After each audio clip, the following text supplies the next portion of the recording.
Oi, pessoal, vamos dar início então ao nosso terceiro módulo do curso, e nesse módulo a gente então vai começar falando sobre semáforos, que é um outro mecanismo de sincronização, tanto de exclusão mútua quanto condicional, para ser usado, né, para programação concorrente. Então, esse novo mecanismo, assim, semáforos não tem nenhuma novidade em relação aos tipos de sincronização, né, a gente vai, resolver com semáforo o que a gente já consegue resolver usando locks e variáveis de condição, que a gente viu lá em C e a gente viu em Java.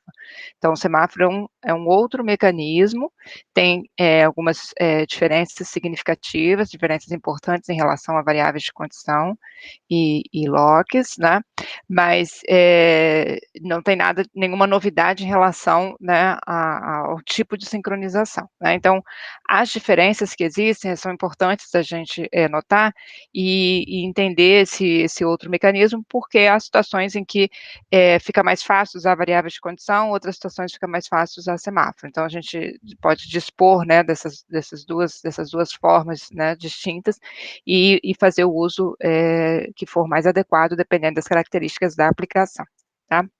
Então o conceito de semáforo é relativamente antigo, basicamente surgiu como uma solução, né, quando a programação concorrente estava começando lá ainda dentro do escopo do sistema operacional, né, que apareceu a necessidade de concorrência, onde você pode ter mais de um processo executando ao mesmo tempo, compartilhando recursos da máquina, então internamente o sistema operacional tem que lidar com concorrência, e semáforos foi um dos primeiros conceitos, né, um dos primeiros mecanismos propostos. Aí aparece aqui, né, a data de 1965, proposto por Dijkstra, e tem a mesma, ele basicamente tem a ideia similar com o que a gente já viu de locas e de variáveis de condição, porque ele usa a ideia de sinalização, né, a thread, da mesma forma, né, a thread chama as operações do mecanismo no momento em que ela precisa avaliar uma condição lógica ou precisa fazer exclusão mútua, e aí ela pode então se bloquear, dependendo da condição do estado do programa, da aplicação.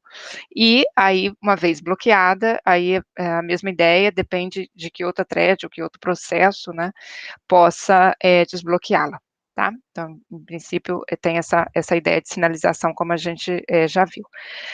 Uma observação importante é que, embora sendo um conceito relativamente antigo, o semáforo continua aparecendo nas bibliotecas de concorrência. Então, um exemplo é a biblioteca de concorrência de Java, que eu já comentei com vocês, que tem lá uma série de recursos adicionais, né, de Java, que a gente não está necessariamente explorando, mas se vocês observarem lá, tem também semáforo. Então, aqui a gente vai fazer o nosso estudo, vai voltar a fazer a usar C como linguagem aqui para a gente fazer, para experimentar, mas só chamando a atenção, então, que semáforo normalmente aparece nas bibliotecas de concorrência como um recurso de sincronização, tá? Além de outros, né, sempre é essa ideia, né, você ter mais de um recurso, mais de um mecanismo, e você poder escolher aquele mais adequado para a sua aplicação. Então, o semáforo, ele é uma variável especial, assim como a gente tinha lá em pthreads a variável de condição, a variável de lock, então ela é uma variável especial. É é é uma variável, no caso do semáforo, internamente ele é um inteiro, né, simples assim, mas ele tem 4 operações associadas a essa variável especial, são 4 operações básicas, pode ter outras adicionais, mas essas são as 4 básicas e a gente vai trabalhar com elas, né. As operações adicionais, elas na verdade trazem, mais, possibilidades de implementação, mas digamos que com essas 4 básicas, né, que basicamente são 2, porque a primeira e a última são de inicialização e encerramento, na liberação, a gente consegue usar, todo, quer dizer, a ideia de semáforo, né, completa, outras operações vão só dar alguma facilidade, como por exemplo, verificar se, antes de se bloquear, se o semáforo vai fazer a thread se bloquear, então ela não faz o wait, né, então são funções adicionais, as mais importantes são essas que a gente vai ver aqui, tá. Então, eu tenho então, como eu falei, 2 operações, uma de inicialização, que basicamente é a que faz a alocação, né, da variável, do espaço de memória que ela precisa, e a sua inicialização com os valores, iniciais que a gente passa por meio dessa função, e a destroy, que é basicamente um free, né, libera o espaço daquela variável. As operações centrais são a de, wait e post, né, de bloqueio e de sinalização, né. E eu estou pegando os nomes aqui já da biblioteca Semaphore, que é a biblioteca que a gente vai usar em C, tá. Então sem wait e sem post seriam essas 2, funções centrais, esses 2, métodos aqui, operações centrais, podendo variar esse nome, tá. Mas a gente vai, usar esses que a gente vai, da biblioteca que a gente vai fazer nossas aplicações aqui de exemplo, tá. Essas operações todas são, atômicas, como está dito aqui, né, significa que a implementação interna delas garante a atomicidade, ou seja, uma vez que essa operação começa, ela, nenhuma outra operação sobre o semáforo, né, vai poder ser realizada enquanto essa operação não terminar para um mesmo semáforo, né, a variável de semáforo, a gente vai passar como argumento. Aqui não está aparecendo nenhum argumento, porque eu estou só chamando a atenção para as funções, mas depois a gente vai entrar no detalhe de cada uma e vai ver que argumentos cada uma recebe, né. Mais importante aqui para a gente é que essas operações, elas normalmente, elas têm mais de uma instrução, né, elas não são atômicas por serem uma instrução de máquina, porque normalmente elas têm mais de uma ação. Elas verificam o valor de uma variável, elas alteram o valor dessa variável, ou elas alteram o valor da variável e tomam alguma ação de desbloqueio, então elas sempre têm mais do que um passo, digamos assim, né, mais do que uma tarefa a fazer, mas, né, pela a implementação dessas operações garante a atomicidade que a gente não precisa se preocupar, né, e aí a gente pode usá-las com tranquilidade, sem a preocupação de que possa ser uma condição de corrida interna dentro dessas operações, não vai existir. Muito bem, então essas 2, operações que são mais centrais, que é o wait e o post, elas funcionam da seguinte maneira, aqui é importante a gente, entender e depois praticar e ver nos exemplos, porque, muda aqui o conceito, assim, a forma de funcionar dessas operações é diferente do wait, e do signo que a gente tinha lá em variável de condição, né, é diferente do wait e do notify que a gente tinha lá, em Java, né, que a gente viu em Java. E repare que aqui a gente não tem um post all, né, não tem o equivalente ao broadcast que a gente tinha em variável de condições e não tem o equivalente ao notify all, né. São só essas 2 aqui e a gente vai trabalhar com essas 2 operações, tá. Então uma coisa que é importante aqui, eu, na verdade, falei lá que o semáforo lá no início, ele usa essa ideia de sinalização, de você se bloquear, a thread se bloqueia e outra thread se desbloqueia, mas quando a gente fala que ele usa o conceito de sinais, na verdade vai um pouco além, né, esse conceito de sinal é um pouco mais abrangente do que a gente viu lá em variáveis de condição, tanto em Pthreads quanto em Java, porque aqui tem realmente a noção de você, ou passa a existir, que a gente não tinha antes, né, a noção de você acumular sinais, que a gente não tinha lá em variável de condição, né. Então, basicamente, o que acontece aqui é o seguinte, eu posso, começar o semáforo, com um determinado número de sinais já na sua inicialização. Imagine que eu comece um semáforo lá com a minha operação init, passando inicializando ele com 10 sinais. Isso significa que a operação, a wait, ela é, na verdade, uma consumidora de sinais. Se ela encontra um sinal no semáforo, ela não se bloqueia, ela segue em frente, ela consome aquele sinal, ou decrementa, né, o número de sinais do semáforo e segue em frente. Apenas quando eu faço wait e o wait encontra o semáforo com 0 sinais, ou seja, nenhum sinal acumulado, é que de fato acontece o bloqueio, tá. Então esse aqui é um ponto bem importante, o sem wait, olha como está escrito aqui, se o valor do semáforo atual for 0, o contador de sinais do semáforo, desculpa, for maior que 0, então a operação decrementa esse valor de 1, né, se ele era 10 passa a ser 9, se ele era 5 passa a ser 4, se ele era 1 passa a ser 0, né, e segue em frente, sem bloqueio. Agora, se quando eu faço wait, eu encontro o semáforo com 0 sinais, aí então o wait é bloqueante, aí aquela thread ou aquele processo vai se bloquear, por quê? Porque ela não tem sinal para decrementar. O semáforo, eu disse para vocês lá no início que ele é uma variável inteira. Essa variável inteira é justamente, ela tem essa função, guardar quantos sinais aquele semáforo tem. Então, quando a gente inicializa o semáforo, a gente diz com quantos sinais ele vai começar. E cada vez que a gente faz um wait, a gente decrementa esse sinal. Só que essa variável de semáforo, ela, por definição, ela é uma variável sem sinal, né?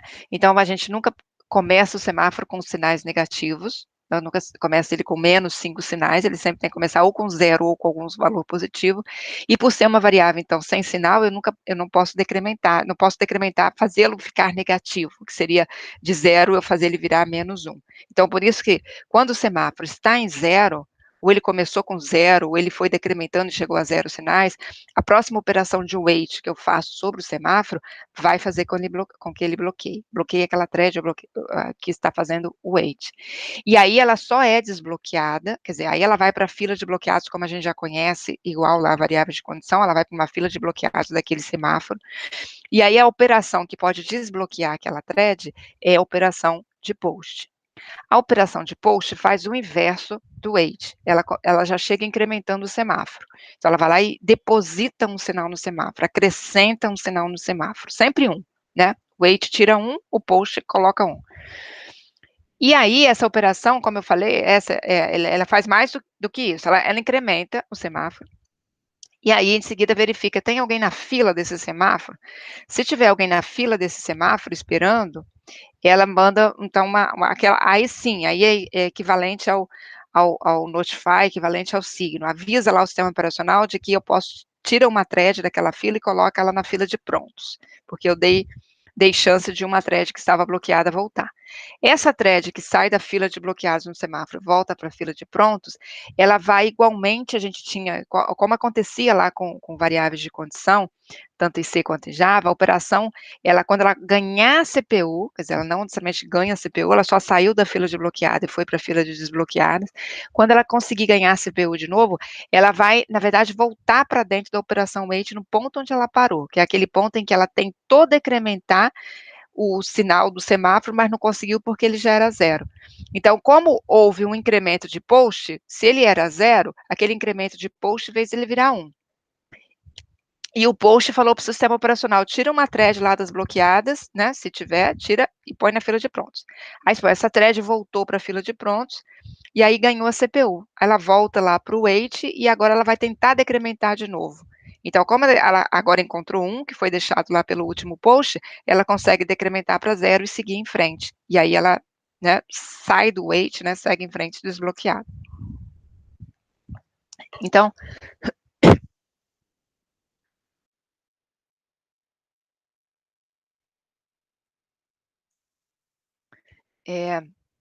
então essa ideia esse par aqui de funções. Então elas funcionam bem, né, é bem importante entender aqui a lógica, né, a semântica dela, e como uma está relacionada com a outra, tá certo? Então, é importante aqui, né, já aqui no início para a gente fixar bem. Semáforo é uma escolha que eu faço, né, estou fazendo uma aplicação concorrente, essa aplicação concorrente tem vários fluxos de execução, e vão compartilhar alguma variável, vão precisar se comunicar, existe alguma lógica em que eu preciso controlar qual thread pode avançar e qual thread tem que ficar, enfim. A minha lógica, a minha aplicação depende de mecanismos de sincronização, que pode ser tanto a exclusão mútua quanto a sincronização condicional. O semáforo vem como uma alternativa ao que a gente viu de variáveis de condição. Tem a variável de condição, variável de log, que a gente viu que sempre caminhavam juntinhas, né, tanto em C quanto em Java. Então, eu tenho aquela opção, do jeito que a gente já viu, da forma, na semântica que ela funciona. O semáforo é uma segunda alternativa. Ele tem a mesma finalidade, digamos, tanto você usa o semáforo tanto para poder garantir a exclusão mútua, quanto você usa o semáforo para garantir a sincronização condicional. Só que a maneira interna de funcionar é diferente, né? Então, lá em variáveis de condição, eu não tenho essa ideia de acumular sinais, de você começar com o número de sinais, de você decrementando, de você aumentar sinais, não tenho isso. Quando eu faço wait lá em variáveis de condição, tanto em C quanto em Java, a gente viu, né, no momento que eu faço wait, não tem conversa, fiz o wait, bloqueio a thread. A conversa vem antes, que é aquela história, eu tenho que usar um lock antes, eu tenho que ter alguma variável de estado da aplicação em que a thread olha para aquela variável de estado e decide que ela tem que se bloquear, e ela faz o wait, pum, bloqueou, tá? Depois, outra thread vai olhar as mesmas variáveis de condição, pode ser que ela altere essas variáveis, variáveis de estado, altere essa variável de estado, aí decide, tem que desbloquear. Aí faz o notify, faz o notify all, faz broadcast, faz signo, tá? E aí desbloqueia alguém que está bloqueado, esse alguém que está bloqueado volta, normalmente a gente checa de novo a condição, o estado da aplicação, para ver se a thread pode agora de fato seguir, tá? Então não tem nada de acúmulos de sinais. Aqui em semáforo, a principal diferença é justamente essa possibilidade de acumular sinais. Então eu tanto posso começar com o número de sinais já dados, né? Que pode ser 1, que pode ser 5, que pode ser 10, a depender do meu problema, tá? E toda vez que eu faço wait, eu decremento um sinal, mas se no momento que eu faço wait, a quantidade de sinal ainda não é 0, o wait não significa que ele vai bloquear. Então, isso é bem importante. Lá em variável de condição, o wait sempre bloqueia. Aqui o wait depende de quantos sinais o semáforo tem, tá? E o post é como se fosse o inverso, né? O post mais ou menos funciona igual aos outros, o signo notify, porque ele põe um sinal. Quando ele põe um sinal, ele está dando condição de alguém que estava bloqueado, de fato, seguir em frente. Mas ele põe um sinal, diz lá para o sistema operacional, muda a thread de fila, e aí, bom, a thread tem que conseguir voltar para a CPU, e quando ela voltar, se alguém tiver consumido já aquele sinal, ela vai acabar se bloqueando de novo. Ou, se ninguém tiver consumido aquele sinal, ela vai, então, conseguir completar o wait e seguir em frente, tá? Então, essa filosofia central, que tem diferenças em relação ao que a gente já viu, e justamente essas diferenças de funcionamento é que faz com que em algumas situações a gente queira usar semáforo, em outras situações a gente queira usar variáveis de condição. Um facilita implementar determinadas lógicas, né, soluções, outro facilita outras, tá? Precisamos sim entender a diferença entre os dois para usá-los corretamente, certo? Em frente. Essa figura aqui ilustra esse funcionamento aqui do semáforo, né? Então, aqui a gente tem o seguinte, eu estou considerando que eu tenho um semáforo, que eu chamei aqui o semáforo S, né? O valor do semáforo S. Um semáforo, esse semáforo está sendo compartilhado por 3 threads que estão aqui. E aqui está o fluxo dessas threads, no momento aqui em que elas acessam o semáforo, por exemplo, para fazer exclusão mútua. E aqui está a fila de threads que ficam bloqueadas, porque tentam fazer wait, não conseguem decrementar e ficam bloqueadas, tá? Então, só para ilustrar aqui uma sequência de funcionamento. Então, suponha que eu inicio o meu semáforo S com um sinal. Então, significa o quê? A primeira thread, que é a thread 1, primeira thread que faz o sem wait, ela encontra o semáforo 1, ela consegue, consigo decrementar? Consigo, porque ele é 1, eu vou decrementar de 1, ele vai ser 0. Então, ela consegue decrementar, o estado do semáforo vai para 0 e ela segue em frente, entra aqui na barrinha preta, tá? Chega a thread 2, antes da thread 1, né, com o semáforo agora com o estado 0, a thread 2 faz um sem wait, só que aí acontece o seguinte, o sem wait vai, qual o valor atual do semáforo? 0, eu posso decrementar? Não. Então, há um bloqueio, então por isso esse tracejado significa a thread 2 está suspensa aqui, está bloqueada, ela não consegue seguir, vai lá para a fila de threads bloqueadas naquele semáforo. Daí a pouco vem a thread 3, que também faz o sem wait, encontra o semáforo em 0, não consegue decrementá-lo, fica suspensa aqui, tracejado, e vai para a fila aqui de threads na fila daquele semáforo. Aí a thread 1 faz a operação inversa, post. O post faz o quê? Incrementa o semáforo de 1, ele passa a ser 1. Vai lá naquela fila e diz, olha, tira alguém daquela fila. Então aquela fila passa, que saiu a T2 e ficou só a T3, tá? O que aqui está mostrando a fila anterior, na verdade, aqui já sai aqui T3, T2 e fica só T3. T2 saindo, ela consegue voltar para a fila de prontos, vai ser escalonada para o sistema operacional, então ela volta aqui onde ela parou, no sem wait. Tá? Então, ela ficou esse tempo todo aqui bloqueada, enquanto o T1 andou, e aí quando ela consegue, ela encontra o semáforo igual a 1, agora ela consegue completar a operação de wait, e aí ela segue em frente, o semáforo volta a ser 0. Quando ela termina e faz o post, igualmente, incrementa o semáforo de 1, tem alguém naquela fila? Tem, tira aquele alguém da fila, a fila passa a ser vazia, e esse alguém é T3, então T3 agora vai para a fila de prontos, assim que ela conseguir CPU, ela vai completar a operação de wait, vai tentar decrementar de novo, e agora vai conseguir, porque tem um lá no semáforo, e aí ela segue em frente, faz o post, quando ela termina, ela faz o post também, que é incrementa o semáforo, incrementou, tem alguém na fila? Não, então simplesmente segue em frente, e o meu semáforo, depois das 3 threads terem passado, volta ao estado inicial com um sinal. Certo? Então, basicamente aqui a gente tem um exemplo de uso do semáforo para exclusão mútua, como vocês estão vendo. O semáforo começando em 1, ele só vai dar chance sempre de uma thread estar executando dentro de um trecho de código protegido por um sem wait aqui na entrada e um sem post na saída. Então, como a gente pode observar aqui, fazer um sem wait funciona como entrada na sessão crítica, fazer um sem post funciona como saída na sessão crítica. Para um semáforo compartilhado entre todas as minhas threads, um semáforo que começa com 1. Se eu começo esse semáforo com 0, essa thread, a thread 1 já é bloqueada no início, todas elas, tem um deadlock, né? Se eu começo o semáforo com 3, eu estou dando chance das 3 executarem ao mesmo tempo, porque eu vou ter 3 sinais, as 3 vão conseguir consumir, tá? Começando o semáforo com 1, é exatamente a situação, a gente vai discutir mais adiante, em que é típica, a inicialização típica que eu faço no semáforo, quando eu quero usá-lo para exclusão mútua, como está representado aqui nessa figura, tá? Muito bem, então aqui justamente, um termo que é usual nesse caso, a gente chamar o semáforo de semáforo binário, exatamente porque ele começa com valor 1, né. E aí, como eu já adiantei na figura anterior, usando o semáforo com valor inicial 1 e compartilhando essa variável semáforo com todas as threads com os quais eu quero fazer exclusão mútua, eu uso sem wait na entrada, ele estaria fazendo o mesmo papel do lock que a gente tinha anteriormente, ou do synchronized lá de Java, né, ou do lock lá de Pthread, faço a minha sessão crítica, quando eu saio da sessão crítica eu dou o post. Então eu consumo o sinal, deixo o semáforo em 0, qualquer thread que venha tentar acessar a sessão crítica não vai conseguir decrementá-la, vai ficar bloqueada, até que a thread faça o post, e aí jogue um sinal de volta para o semáforo. Então sem wait, executa a sessão crítica, sem post, sai da sessão crítica, executa fora da sessão crítica. Tá? Repara que eu tenho um semáforo sendo passado aqui como argumento, então eu volto aqui, como era lá em variáveis de condição, em que a variável, aqui no caso do semáforo, ela é passada como argumento, o e comercial aqui é porque ela é alterada, né, seu estado é alterado, então tem uma passagem aqui por referência, tá? Então aqui a gente já vê esse uso de semáforo. Bom, fazendo um paralelo entre o semáforo binário, que seria esse semáforo que começa com 1, e locks, do jeito que a gente viu lá em Pthread, né? Tem algumas diferenças aqui, né? Se eu faço aqui, eu não tenho nenhum impedimento que eu faça 2 chamadas wait, né, antes de fazer uma chamada post. Então,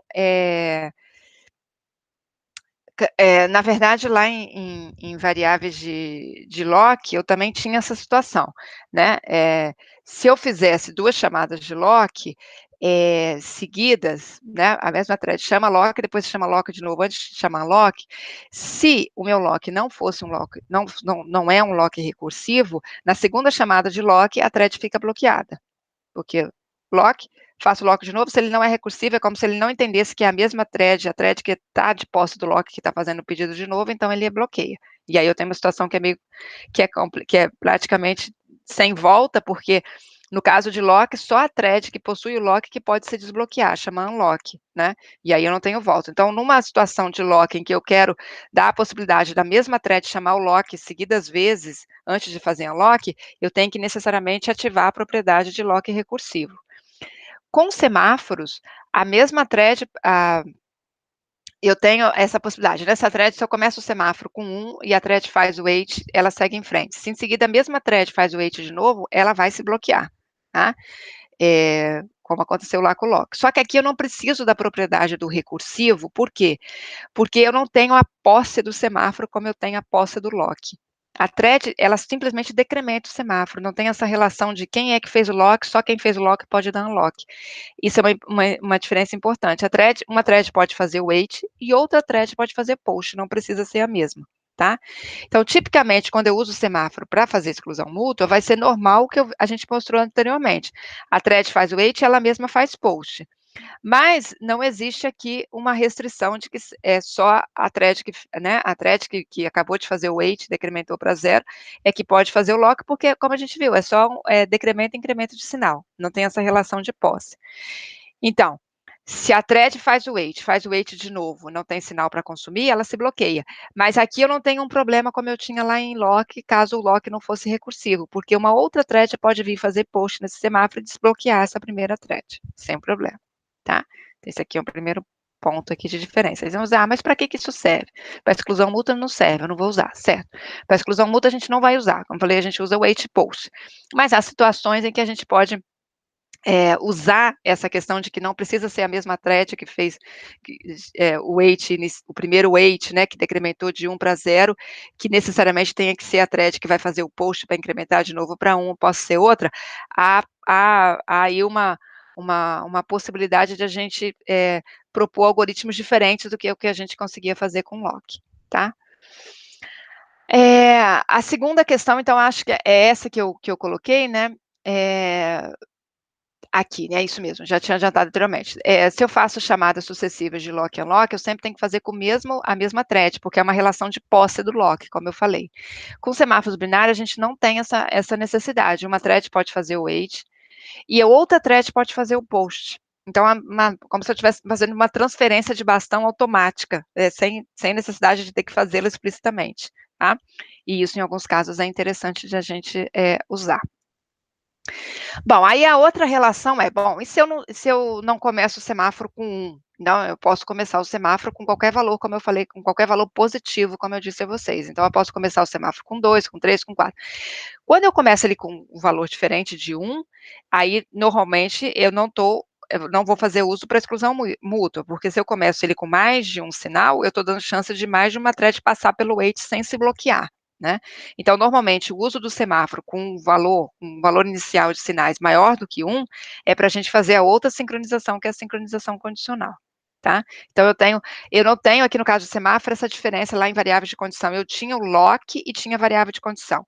Eu tinha o synchronize, que era a exclusão mútua sobre meu objeto, e tinha o wait, notify all, que eram as operações de bloqueio e desbloqueio. Então, eram como se assim, operações diferentes que eu usava para exclusão mútua e para a sincronização condicional. Aqui é o mesmo semáforo, é sempre o mesmo wait e o post. É um semáforo, é uma variável, e o wait e post são as operações. A diferença é com quantos sinais eu inicio, né? Se eu inicio com 1, eu estou garantindo a possibilidade de fazer exclusão mútua com esse semáforo, tá? Se eu inicio com 0, ou se eu inicio com qualquer valor diferente de 1, normalmente as situações em que eu estou usando o semáforo com wait e post, mas para implementar a sincronização lógica, a sincronização condicional, tá? Aí vamos com os exemplos, a gente vai ficar mais claro, né, da gente entender essas diferenças aqui do uso do semáforo, tá? Então, vamos começar justamente com um exemplo, vou voltar ao padrão produtor-consumidor, que é aquele padrão já nosso velho conhecido, e é um dos mais simples aqui, e de implementar, e é um padrão que se beneficia. Aqui a gente vai ver que o código se beneficia, que eu pelo menos consigo reduzir aqui em uma variável de estado, né, o que eu precisava usar lá em variável de condição e posso deixar de usar aqui em semáforo, né? Então, de certa forma, há uma certa simplificação na solução do problema produtor-consumidor usando semáforo ao invés de usar variáveis de condição, tá? Então, só relembrando aqui as condições, eu vou pegar as condições básicas do problema. Eu tenho produtores e consumidores, tenho um buffer compartilhado de tamanho limitado. Os produtores podem inserir novos elementos, desde que o buffer não esteja cheio. Os consumidores podem retirar elementos desde que haja algum elemento lá disponível. Então, se o produtor tentar inserir quando o buffer está cheio, ele fica bloqueado. Se o consumidor tentar retirar quando o buffer está vazio, ele fica bloqueado. Os elementos têm que ser retirados na mesma ordem que foram inseridos, não podem ser perdidos, sobrescritos, e o elemento só pode ser retirado uma vez, tá? Por um consumidor. São aquelas condições básicas de produtor-consumidor.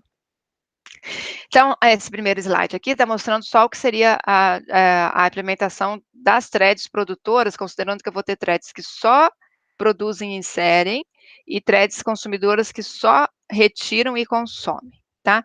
Então, só para mostrar aqui para vocês que o meu loop das threads, ele está aqui, dentro desse loop não tem nenhuma referência a semáforo, eu vou concentrar, como a gente fez lá com variáveis de condição, a todas as operações de sincronização, de exclusão mútua e descondicional, nas funções aqui, insere e retira, tá? De novo, é a ideia aqui de você ter uma solução modularizada, né? A gente, é como se a gente estivesse aqui, fazendo uma implementação de um tipo abstrato de dado, que vai ser o nosso buffer, já que a gente não está aqui, voltou para o mundo aqui, estruturado, não está no mundo lá de orientação a objeto, no mundo aqui procedural, mas que a gente consegue fazer essa modularização bem próxima do que a gente tinha lá na orientação a objeto. Então, eu continuo separando, deixo separado aqui o método insere, deixo separado o método retira, a função insere, e lá dentro eu vou botar toda a lógica. E aí eu deixo todo o código de produtor e consumidor isento de ter que tratar com semáforos, e enfim, ele faz a lógica principal, e isso me dá mais possibilidade de eu reutilizar essa minha implementação em outras situações de produtor-consumidor, né, sem ter que ficar inserindo, misturando com o código das próprias threads, tá? Só isso aqui. Indo para dentro da implementação, tá? Do padrão. Então, eu vou primeiro considerar um caso mais simples, em que eu tenho um produtor só e um consumidor. Isso simplifica aqui algumas coisas. Depois eu vou para o caso geral de vários produtores e vários consumidores, tá? Só para a gente começar vendo a diferença de como de semáforo aqui para resolver o problema do que a gente tinha com variáveis de condição.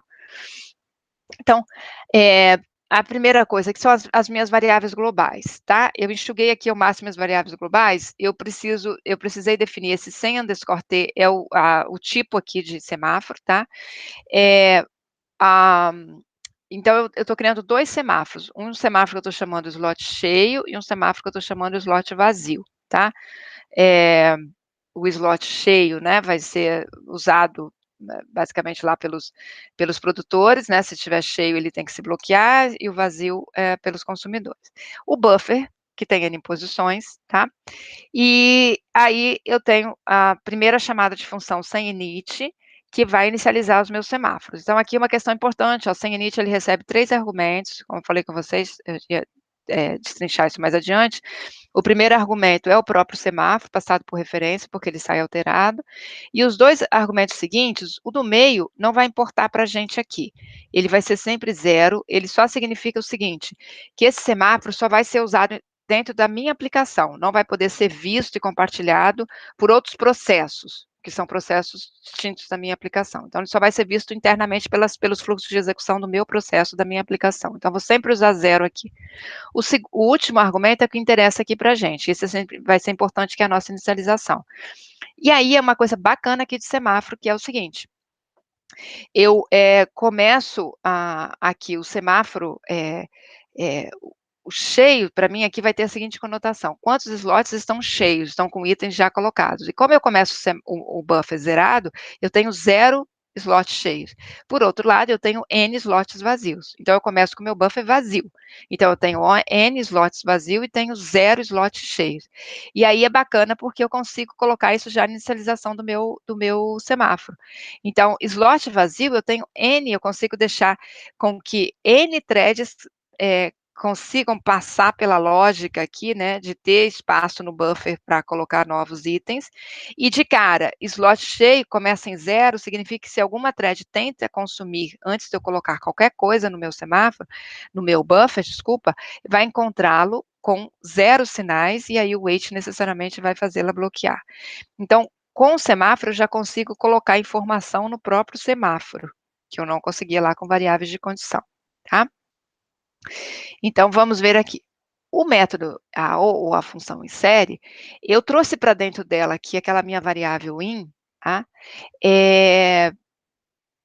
Porque aqui, como eu tenho aqui, primeiro, né, que a gente está usando um produtor só, então só o produtor é que vai usar a variável in. Então, o static aqui do C, só lembrando, faz com que essa variável seja armazenada no escopo global, ou seja, o valor dela permanece de uma chamada de função para outra, mas ela só é vista por quem usa essa função, que no caso é meu produtor, tá? Então, a lógica do produtor é o seguinte: o produtor tem que primeiro perguntar, tem espaço para inserir? Ele está trazendo um item novo para inserir, ele precisa perguntar, tem espaço no buffer para inserir? Então, aqui, como o próprio semáforo já carrega uma quantidade de sinais, eu pude abdicar daquela variável count, que a gente usava lá antes, para dizer quantos slots eu tinha ocupados no meu buffer, e o próprio semáforo já carrega essa informação. Então, a gente inicializou o semáforo vazio com N, que é a quantidade de slots vazios. Então, o produtor ele vai dar o weight direto nesse semáforo. Como esse semáforo começa com N sinais, o produtor já vai chegar aqui, vai decrementar, esse decremento vai ser possível, porque esse N é maior do que zero, e aí vai decrementar de 1 e vai conseguir inserir. Então, ele vai lá, insere, aí aquela história, na próxima posição in, deixa o in incrementado, e aí terminou de fazer a inserção, ele acabou de colocar um item no semáforo. Então, ele vai fazer a sinalização para os... Desculpa, ele acabou de colocar um item no buffer. Então, ele pode estar dando condição agora ele deu condição agora, de fato, de um consumidor executar. E aí, o que é dar condição de um consumidor executar aqui? É ir lá incrementar o semáforo, que é o semáforo usado pelos consumidores como semáforo de entrada, que é o semáforo cheio. Então, ele acabou de colocar um elemento no buffer, ele consegue depositar um sinal lá no semáforo cheio. Tá? Eu não preciso usar count, não preciso incrementar e decrementar count, não preciso ver o estado de count, porque eu acabo conseguindo colocar o que antes eu precisava fazer com count dentro do próprio semáforo, na sua inicialização, certo? O método retira, a função retira, faz basicamente o contrário. Eu tenho uma variável item para pegar o item, né, de saída, deixei a variável out só dentro dessa função, porque só o consumidor vai acessá-la, né?